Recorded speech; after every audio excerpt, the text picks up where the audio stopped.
بسم اللہ الرحمن الرحیم۔ اللہ کے نام سے شروع جو بڑا مہربان نہایت رحم والا ہے۔ السلام علیکم ورحمۃ اللہ وبرکاتہ۔ حضرت شبلی نور اللہ مرقدہ سے نقل کیا گیا ہے کہ میرے پڑوس میں ایک آدمی مر گیا۔ میں نے اس کو خواب میں دیکھا۔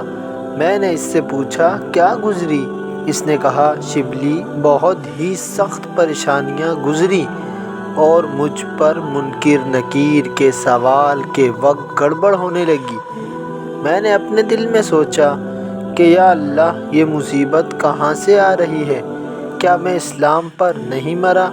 مجھے ایک آواز آئی کہ یہ دنیا میں تیری زبان کی بے احتیاطی کی سزا ہے۔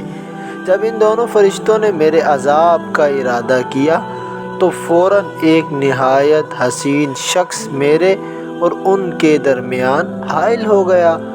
اس میں سے نہایت ہی بہتر خوشبو آ رہی تھی۔ اس نے مجھ کو فرشتوں کے جوابات بتا دیے۔ میں نے فوراً کہہ دیے۔ میں نے ان سے پوچھا اللہ تعالیٰ آپ پر رحم کرے، آپ کون صاحب ہیں؟ انہوں نے کہا میں ایک آدمی ہوں جو تیرے کثرت درود سے پیدا کیا گیا ہوں۔ مجھے یہ حکم دیا گیا ہے کہ میں ہر مصیبت میں تیری مدد کروں۔ تو اس روایات سے یہی پتہ چلا کہ نبی کریم صلی اللہ علیہ وسلم کی ذات پر درود و سلام پڑھنے کے بے شمار فضائل و برکات ہیں۔